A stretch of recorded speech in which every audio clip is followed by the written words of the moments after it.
I'm here with Geeta Sidhu Robb, who is the inspirational founder and CEO of the NOSH Group. And we're going to be talking about inspiration and personal power. Tell me your story, or the story behind the NOSH Group, because it's awesome, and I think how it was inspired and where it came from. People come to us who can't afford to be sick, because basically you make money by being well and showing up for work every day. Exactly.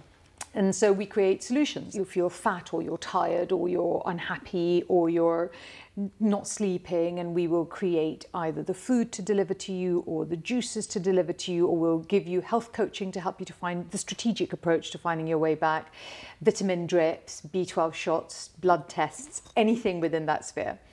And if there's something I haven't offered yet, I just haven't thought of it. Give me time, I will. You will, by the end of today. Yes, exactly. But the reason I came to this is actually completely the wrong way. I was an oil and gas lawyer, and my first child was allergic to his vaccinations. So, oh my goodness. Yeah, he got asthma, eczema, anaphylaxis, and spent around 240 days of his first year in hospital. Oh, how awful. It was absolutely spectacularly crap, it must be said. It was really horrible. I thought, I'm never, ever going back. You know, to hospital, to medicine, never going back. As a mother, you want to do everything. And you will within do your everything. power. So I used the skills that I had, which was to read enormous amounts of really dull information and pull out one fact. And that's what I did again and again every night. And then I would try this and I tried that and I'd eat this. And then we cured the eczema, cured the asthma. So I found myself hop, skip and a jump 6, 7 years down the line with 3 small children under the age of 7. I just walked out of my marriage, and I had nothing. I had £200, 3 children under the age of 7, and nowhere to live. You know, not an extraordinary amount of inner strength, I'd say. Probably. I don't know. I just think it was so funny. It's that thing where I'd love to say it was this great plan, and it never is it? Because all it was one step at a time, and my marriage was so awful for me that I was not willing to stay in it anymore. But we were enormously wealthy. And it was money we'd made together. So I was like, well, that's fine. I'll just keep some, you keep some, and let's all get on with it. And it was really quite a shock to the system that my family turned their back on me. A lot of our friends turned their back on me because I suddenly was, you know, the person that walked out. And it was really quite a really big shock to the system to suddenly find myself with 200 quid, and my ex emptied all the bank accounts and I didn't get anywhere near them, and nowhere to sleep, actually. Literally that day, nowhere to sleep. You know, I have books from that period where I used to write down, and I had £14 to spend that day, you know. Utterly one extreme to the other, emotions, way of living, where you're sleeping. I consider it one of the greatest gifts that my ex-husband ever gave, and my family ever gave me, because I wouldn't be here today without that, and I shudder to think where I would have been, but I wouldn't be here. What do you think you were drawing on? I mean, you talk about bloody-mindedness. I have to say, I honestly think some of it is just being a complete bloody-minded cow. It was my overwhelming objective was to not have the children suffer for my choices. One of the blessings is that I'm actually quite a nice person. So along the way, I had done a lot of TV work, I had done a lot of work with lots of people, and I'm just generally I try really hard to be decent because I think it's so important. And I would ring people up, and luckily they had all moved up, and somebody was like, oh yeah, Channel 4 is looking for someone to do this, can you do it? And yes, how much? You know, they're like, do you want to know what it is? No, just how much? And I found myself going on for TV and stuff with the one dress I owned. I owned one dress. And then my best friend came over, and we were talking about probably my poverty, and she was like, could we stop talking about how poor you are, because actually I'm fat, and that's much more relevant because I can't see my toes, and I've had 2 children in 1 year, and I'm sick of how poor you are. I was like, babe, come on, just that's easy, just do this, this, this, this and this, and you'll be fine. And can we talk about how poor I am? And she actually rang me up 6 weeks later and went, babe, I have dropped 2 dress sizes. People will pay you money for this. I was like, oh, what do I do with it? She's like, work it out. Put the phone down, went off to do what she was doing. Fantastic. And I was working doing business development, and I started thinking about it. And these two fabulous men that I was working with were doing all the marketing for this company, and they were like, we found a name. And I'm like, what? And they're like, call it NOSH, natural, organic, safe and healthy. And I was like, oh my God, let's do it. So I want people to have all the food, because my son couldn't eat anything. He was allergic to dairy, gluten, fish, egg and nuts. He couldn't eat anything. So I was like, let's sell food that's dairy, gluten, egg and nut product. And your knowledge and your experience from your son being so poorly, that's where it had come from. Okay. And so we started home delivery of food in 2007 on the 6th of January. I had no way to fund this because we were still hand to mouth at this stage. And I found a £2,000 overdraft that HSBC, I sort of found it on a piece of, I mean, I'm so blessed, honestly. I think the spiritual universe comes to your aid at all times. I'm a firm believer of it. I used to make lists. I used to draw a line down the middle of a diary, and because I used to track how much money we could spend or eat or whatever. And I would say on the left-hand side, things I have to do today. And on the right-hand side, I would say things the universe is going to do for me today, because I had no idea how they were going to happen. Yeah, fantastic. So I was like, well, love it. Just not going to do it, am I? So you do that, I'll do what I can do. And that's how we did it. You get on with that. And so I went to HSBC and I said, God, thanks so much for this overdraft. They're like, you don't actually have this overdraft. I finally persuaded this absolutely lovely divine man to give me this £2,000 overdraft, and spent it, boom, in the next 4 or 6 weeks setting this company up and buying boxes. And anyway, so that's how NOSH started. And no one actually did this. So we were the first company to kind of make food and deliver it. For sure. And so now when people say, you know, how do you grow and things, and that just cracks me up. I'm like, I don't know, I just sold stuff because people wanted it and I sold it, and that's how we grew. And but you're so passionate about it as well, and you know, and the way you talk about the understanding and the respect for our bodies, and the fact that it does make such a massive difference. I see people walking down the street limping, and I look at them and it breaks my heart. It literally breaks my heart, because I'm like, so few tweaks would change completely how you saw, felt, how you showed up in life. Yeah. Freedom and the power you get from the strength in your own body and the clarity of your own mind is overwhelming. And if more people knew that you could do it so easily, would you not do it? But then maybe you wouldn't, I don't know. I was reading something, or an interview I think someone had with you, and you were talking about success, and you said very compellingly that meditation is one of the ingredients to success. Yeah. My silent partner is absolutely the universe. So the way you even meditate, or whatever you want to call it, you've got to reconnect and have a conversation with your partner every day. Make yourself available to hear it, make yourself available to have that conversation, to see, to think, to be it. And whenever I'm absolutely screwing up, which is on a regular basis, I know I'm not hearing. Yes. So what I do is I stop, I center and I calm down, and I think, okay, what am I not hearing? And then I can go and do whatever it is that I'm going to do next. So that's why meditation is important. Yes. It doesn't really matter how or where or when, because, you know, as humans, what you see and touch is such a small part of who we are. Yes, we're just so much bigger than this. And interestingly, as you say earlier, you know, we are so powerful as beings, be it our mind, our body together, and that moment of pausing or reconnecting. We often know, don't we, what the right thing is for us. When you heal people, you can't just heal the body.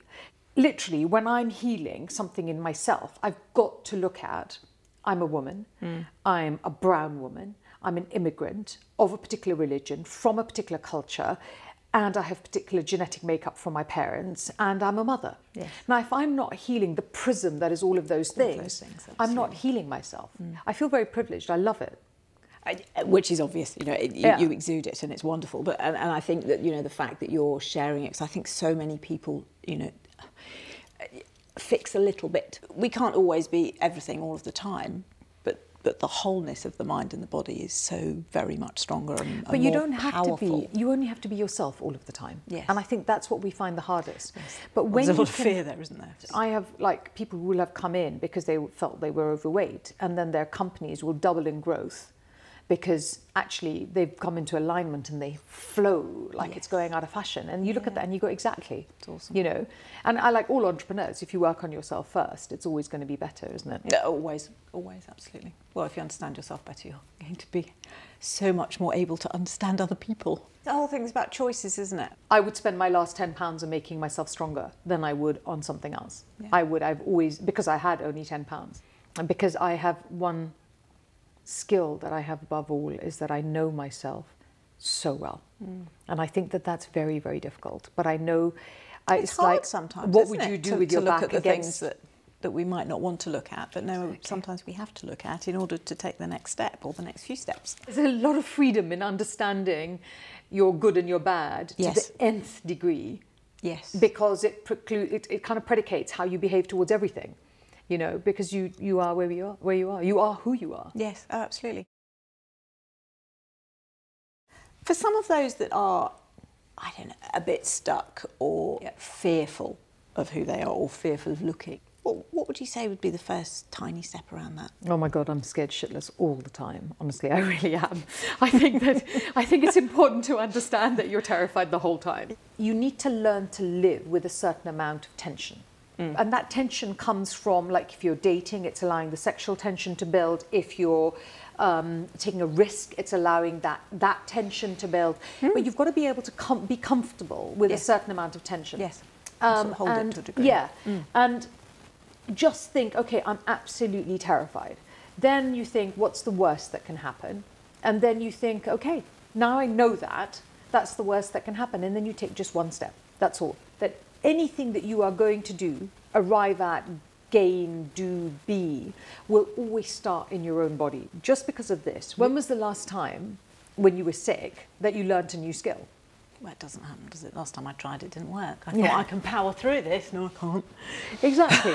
And you just can't, because you just are exhausted and you can't learn something new. It takes a certain amount of, it takes a lot of energy to learn something new, physical and emotional and mental. So when people come in the door to us, it's utterly heartbreaking, but you have to be very clear that you want to get them physically strong. Yes. Because if they're not physically strong, it is impossible for them to hear anything else that you're going to say to them. When we've eaten the wrong stuff, or we're tired, or we've grabbed the coffee and the cake, and then you think, no, that was not the right thing. I mean, I'm a big cake fan in life, so I don't think you shouldn't do those things. I will be the person that I go out and people are watching what I eat, and I'm like, you're going to be so disappointed as I take a vodka and tonic and a cake and crisps and whatever, because actually I like those things. But let's be really, really clear. I spend 98% of my time absolutely doing all the right things in order for that 2% to float my boat whenever I feel like it, because it's my choice. Yes, I want to be able to eat that if I want to be able to eat it, and I don't want to think I can't.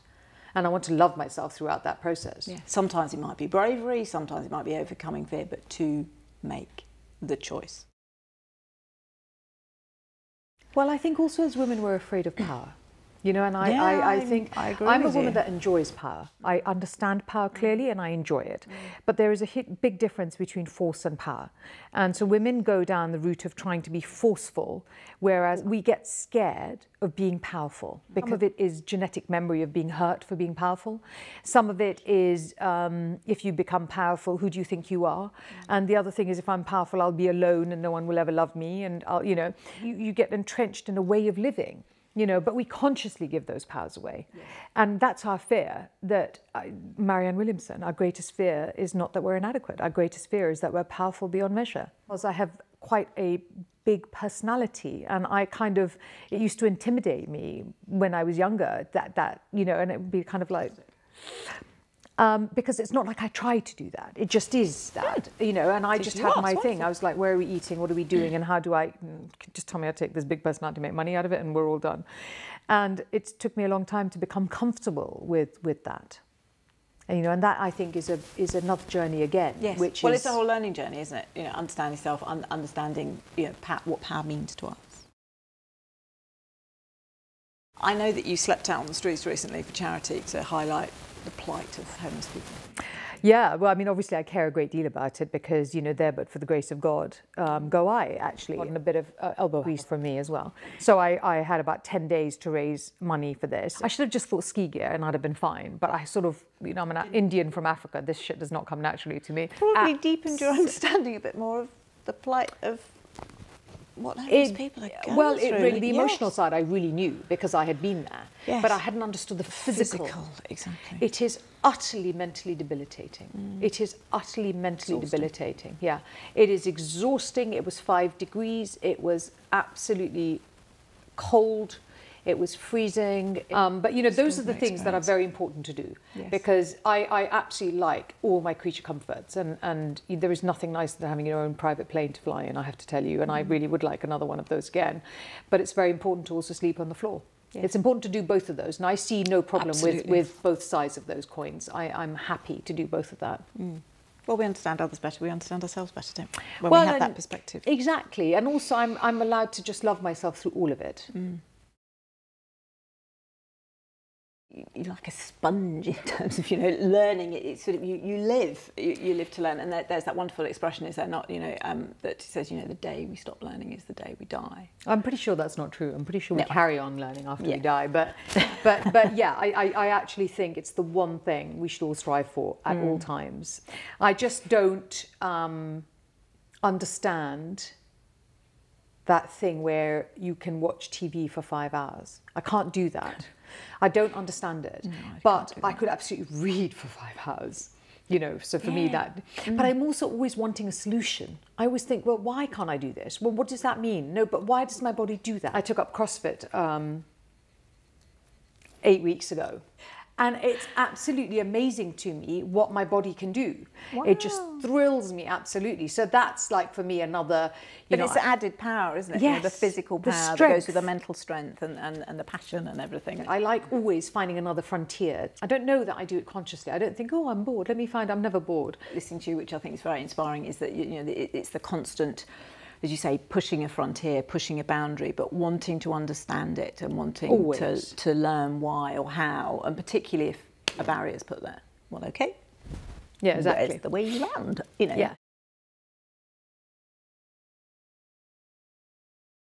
I get embarrassed sometimes talking about what I've gone through, because so much of it was so much hardship and so much survival. But somewhere I think it's very important to come to a point and think, I'm going to go from survival to thrival.